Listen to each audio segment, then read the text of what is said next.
Welcome to the Black Girl Burnout podcast. Kelley here. And today we are talking all about micro moments of joy, how to opt into the summer of yes, and how by opting into a summer full of rest, full of ease, full of joy, we actually can create not just a summer, but a life that is joy-centered. Now, I don't want to pretend that people aren't going through it out here. Life is a lot, and that's okay. But even in hard seasons, there's joy to be found. I know for so many of us, we are deep in grief and doing grief work. Since I did the episode on grief, so many of you all have reached out and talked about losing parents and losing children and losing jobs and losing dreams. Some of us are having really huge moments of grief and loss and sadness. And some of us are having just that kind of death by a thousand cuts analogy where little micro moments, racism at work or toxicity in your home life or just tension between you and a partner. I don't want to pretend that life is great for everyone. But what I do want to encourage you is to find joy anyway, not in opposition to what might be on in your life, not in a kind of ignoring what's going on in your life or denial, but more so from a space of you have to find joy. That the only way to make it through even the worst and hardest challenges of your life is by creating a life that has space and not just space, but centers joy. And that's what this episode is going to be about. How we set the intention to create joy in our lives practically, come up with ways to do that, why small joys still matter, even if you don't have the space in your heart, in your wallet, in your physical presence, in your house for it, how to still create it even in the smallest ways. I also want to talk about how to create a life of delight. That's the kind of joy we deserve. And my goal is for you to see how accessible it truly is. It's not waiting for you to hit $1 million, find the love of your life, have everything go perfectly, get the dream job, have all the followers you want. It's not waiting for you for that. You can start having joy today and now. And that's what we're going to talk about today. That's what this episode is really about. Now, shameless plug for my Substack. If you're not following me on Substack, what y'all waiting for? Particularly if you're a millennial like me, you like Tumblr or blogging or digital kind of magazine energy, Substack is the place. And I wrote a post on this called Joy is the Assignment. Because in the end of the day, it really is.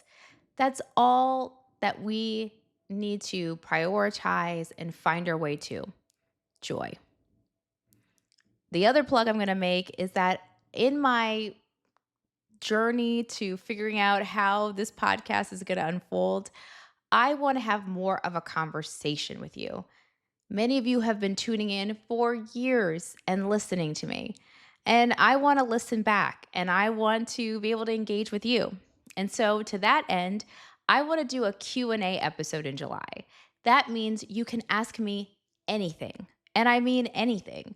Do you want to know how to manage relationship conflicts or burnout or professional development? How do you become an entrepreneur? How do you become a podcaster? How do you leverage AI in your podcasting or content creation? All of these things I literally do.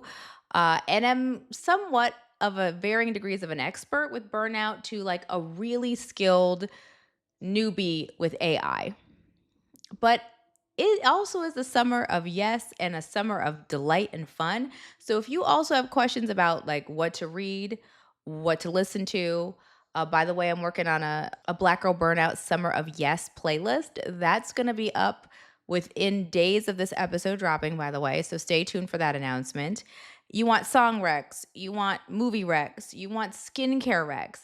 These are the things that I just enjoy. You want pop culture gossip and tea. I'm your girl. So I'm going to drop a link in the show notes to a Q&A form, or you can slide in my DMs and Instagram or TikTok or YouTube, put a comment. Just let me know what you want to know. And we will, depending on how many questions I get, we'll do a part one in July, a part one in August as part of our summer of yes, our summer of joy, our summer of ease. Let's keep the conversation going and let me help you and give you a micro moment of joy by listening to the podcast. Okay, so let's talk about why small joys matter. One, the science tells us it should, and psychology in general has always come to understand that habit changes and behavioral changes happen not on big moments or big events, but in small moments that we repeat. So it's less about what you do and more about that you do it consistently that changes behavior and creates a habit. So, in that case, creating small moments of joy, micro ones, ensure that you're more likely to actually do it. If I tell you the only way you can get joy is if you go on a 2.5 week vacation and to South Africa or to Europe and you stay at 5-star luxury hotels, only a small percentage of you are going to be able to do that, complete the assignment, and access joy. And I'm sure you're going to have a great time. But for the rest of us who maybe can't afford to do that, and all of a sudden joy isn't accessible to us anymore. So instead of making the bar for joy to be when you get the perfect job, the perfect relationship, everything's going great, what if the assignment meant that you hit your joy marker when you do one thing in your day that creates a smile? I know that life doesn't always give us big wins. So now is not the time for us to wait for grand gestures. Instead, micro moments of joy can be these kind of fleeting moments that make you pause, that make you feel more alive. They do not have to be big accomplishments. Think of them as like gentle little sparks that can turn into a fire. Something even as small as the sunlight hitting your face or hearing a song that takes you back. I was just chatting with a friend about coming up with like anthems for different categories and feelings. And I had the time of my life. I started going back and listening to my playlists and finding songs I hadn't heard in like 10 years, 15 years, since my childhood. That's a micro moment of joy. At the end of the day, there are going to be tough days, tough weeks, tough months, and if we're being all the way honest, tough years. We're going to need some little sparks and some little moments to get us through it. And for me, I think about last year was a tough year. I will not belabor that because I've told you that so many times. You're all like, yeah, we know, Kelley. 2024 was hard. It really was. It was one for the record books. And I thought about how did I get through that year? When I think about all the challenges, and there were dozens of them, extreme challenges happening in my life all at once. How did I get through it? I remember driving through the night, an emergency happening with my family. And during that trip through the night, I remember Ariana Grande's one of her albums had dropped, and I listened to her album the whole way up to the hospital to back home. And by no means would I say I had the most delightful drive of my life. But I remember listening to some of these songs and be like, these songs are amazing. I'm enjoying it. I'm a like pop girly. I love just straight up pop. If you can make me kind of move and sing and be light and have fun, that was a moment of delight in an otherwise very stressful moment. I got to the hospital. I saw my family member. We connected. Everything was okay for that moment. But those little 3 minutes of songs got me through an extraordinarily tough time. I didn't solve the problem. My family member wasn't cured.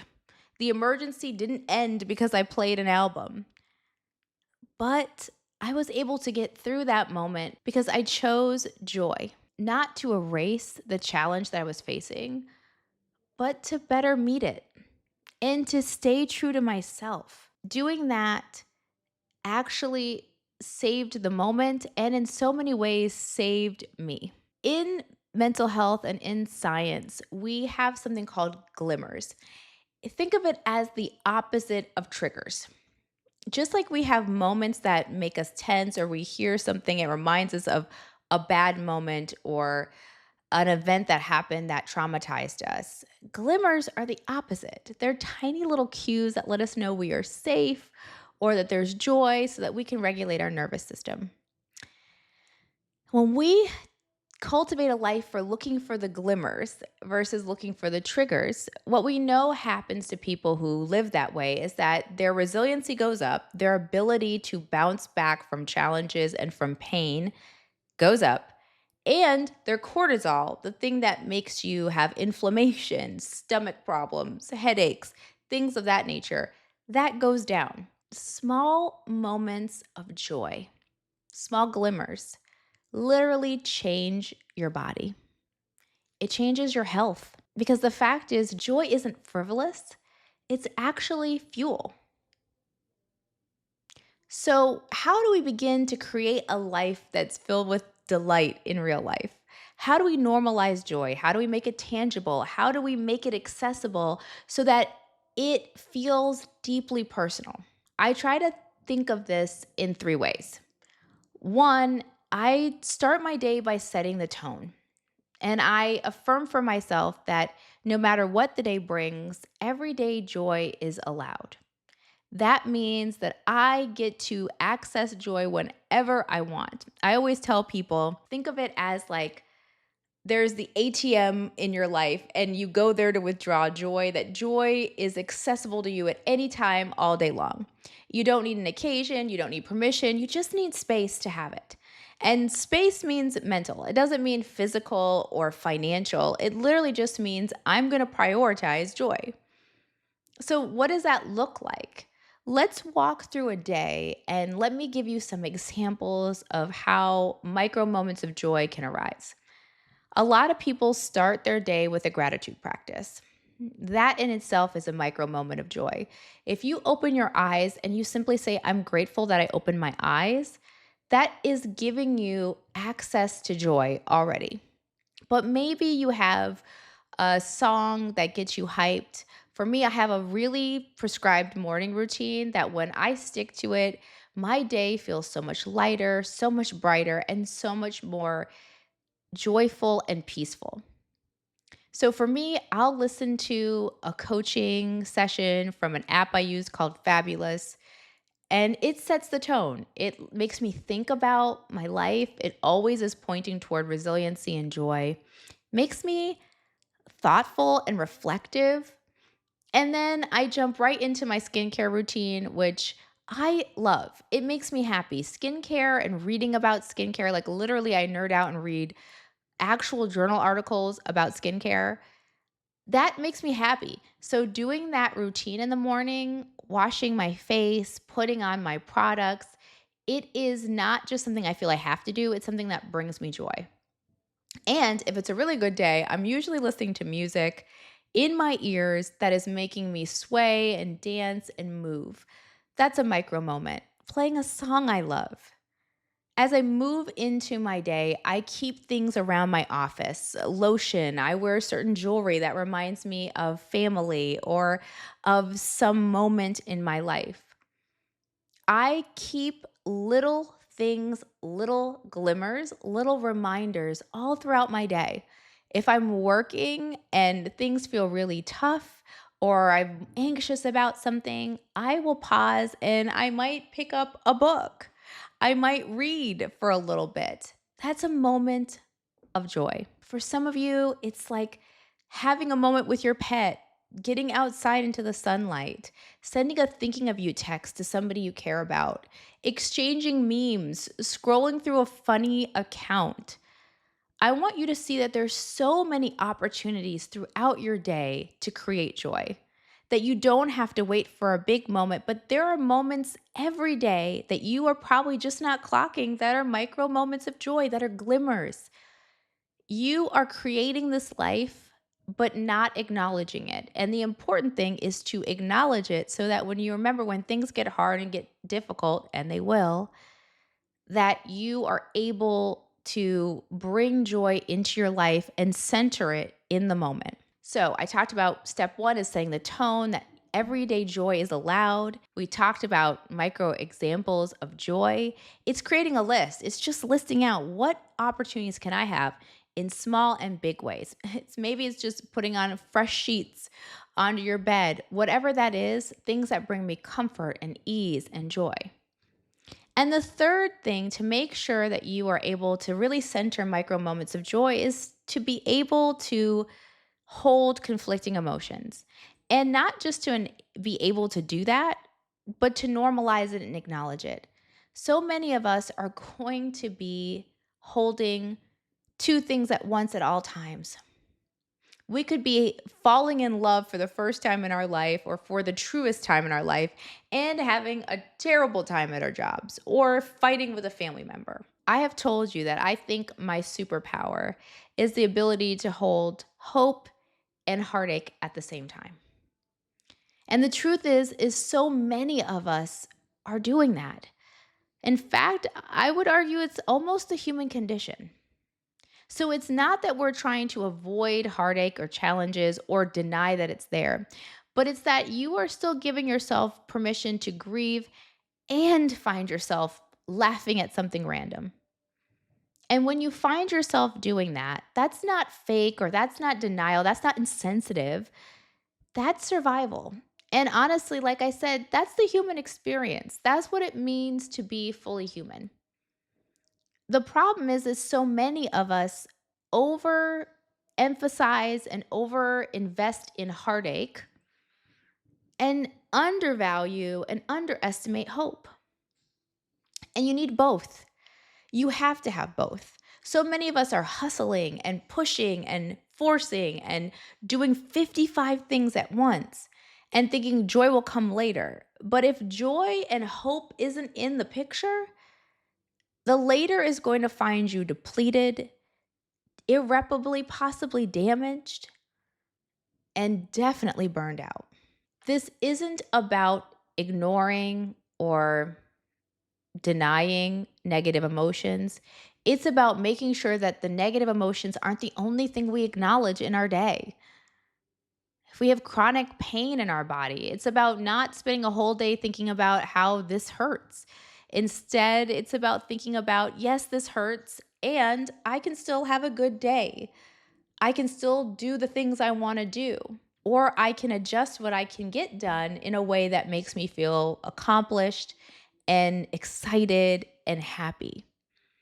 So it's really important that you remember those three things and that you know that you can hold hope and heartache at the same time, that there are numerous ways you can create micro moments of joy. And that it all starts with this affirmation that everyday joy is allowed. Now, to that point, how do you actually put all this together? Well, I want you to think about some quick prompts that are going to create a moment and some space for you to center joy, to reflect. And that could be something simple. If you are struggling to figure out how to create a micro moment of joy, what about these three questions? What made you smile today?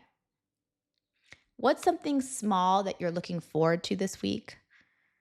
And what scent or song always brings you comfort? Don't get me started on that. I love scents. I love perfume. I love music. For me, these kinds of prompts ensure that I am never unable to come up with something that makes me joyful. There's always something, even the smallest of smallest things. Again, the goal is to hold hope and heartache at the same time. And more importantly, to make sure that hope is centered and doesn't allow heartache to take center stage. So, to that end, I want you to take a challenge with me. We are in our summer of yes, we are doing the thing. What would it look like if we did one delight a day? That doesn't mean it has to be extraordinary, but some of you are already kind of doing this. What if for the next 7 days, you find and name a moment of micro joy? I see some of y'all tagging Black Girl Burnout and using the hashtag summer of yes as you do things that are new and novel or fun. You bring more ease and joy into your life. It can be really simple. It can be you put a journal entry in and you wrote something positive or a voice note to yourself about a time you last felt valued or excited. Whatever that is, tag us in the summer of yes and say it's a micro joy moment. Let me know what you're doing. Don't let the week go by without you consciously and intentionally centering joy. The bottom line is we probably are doing micro moments of joy every day, but if we don't highlight it, if we don't shout it from the rooftops, it doesn't become the norm. It doesn't become something that we do over and over again. Joy is our resistance, and it's a reminder that you are still here despite everything that may be going on in your life, and that you are still worthy of beauty, of abundance, of community, of joy. That is our birthright. And I am here to remind you to actually claim it. Stop waiting for the future. Claim it now, claim it today, claim it for the next 7 days. Own your joy the way we own our grief, the way we own our overcoming challenges. I want you to own your joy too. And back to that ATM analogy, I want you to cash it in. Because here's the thing about joy and the ATM of joy. You can go to it anytime you need and you can withdraw any amount you want. There is no limits on your joy. There's limits on your imagination, and there might be limits on your capacity and your mentality around it. But joy is out here for anyone to take at any time. And it's not denied you despite what any kind of ism, sexism, racism, all the other isms, despite those isms, you are not denied joy. So as you go through your day, your week, your month, your summer, what can you do to make sure that this becomes a routine and not just like a really great episode of Black Girl Burnout? What are 3 things that you can add to your daily life that might bring you joy or ease or delight? And I love the word delight. There's something about it. Like to me, it makes me smile. Black women, we deserve more delight. And there's something about that word that's different than like something that makes us smile. No, something that brings us delight, something that makes us giggle and kick our feet. We deserve that. We deserve a good meal or flowers or a good conversation or some laughter or walking around in a beautiful place in a beautiful outfit. We deserve that. But the thing is no one's going to give us permission to get it. One, because in case you haven't noticed, everybody's miserable out here these days. There's not like a race or a gender on it. Everybody's looking like they're struggling. But even more so for people of color and for women, no one's just going to be out here saying, Kelley, go get your delight, girl. Go do it. We have to say it to ourselves and we have to say it to each other. And I'm going to be the one to tell you, go get your moment of delight, girl. Go find it. Go grab it, pull it in, own it. Find your joy. Find your delight. And don't let anybody take it. Because the fact of the matter is, you don't have to chase joy. Sometimes it's a matter of pausing and letting joy land. And you're not alone. I am going to do my best to get on the socials. Help me, because I struggle. Even making eye contact with the camera is a struggle for me, for those of you who are watching this episode. But I'm going to do it. I'm going to share my joy too. I'm not going to let things continue to pass me by that I don't acknowledge, that I don't center, that I don't bring in and say, this brought me delight, and I'm owning it. I'm not waiting for permission. I give myself permission to have delight. So follow me on my journey as I do that. This summer, I am determined to bring more joy, more yes, more delight into my life. I'm not waiting for it. And last week with Keisha, we talked about ways to create travel and the feeling of travel, whether you have an unlimited budget or a really, really small, tight one. And I'm going to be taking her up on her very, very useful tips. I'm going to do day trips. I'm going to go to local museums. I'm going to be a tourist in my city and in my area. I'm not waiting for the big check to come in. I'm going to find delight in any and every small moment possible. So I want to hear what you're doing. Please don't wait. Please don't let heartache win. I know we're grieving. I know we're struggling. The world is on fire. I am not here to pretend that it's not. I'm here to remind you, to push you, to demand that you don't forget about hope and joy along the way. We have been conditioned and we have gotten good at holding heartache. Black women could do a PhD course on that, on how we function and move forward despite the tears and the holes and the pain that we may carry in ourselves. But I want us to get a PhD in holding hope and joy, to be just as fluent and just as in touch and familiar with joy and delight. If we don't do it now, there will never be a good moment. I promise you. Something bad's going to happen in the world scene, or we're going to have a loss, or our boss is going to get on our nerves, or we're going to suffer a breakup or a setback in a relationship. There will never be a perfect moment for joy.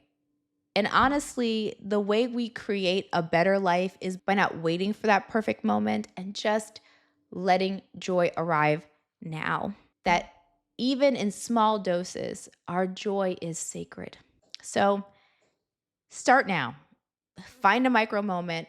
Remember again to let me know, tag me in your posts at Black Girl Burnout, and do micro moments of joy, #Summer of Yes. Don't wait. Start now.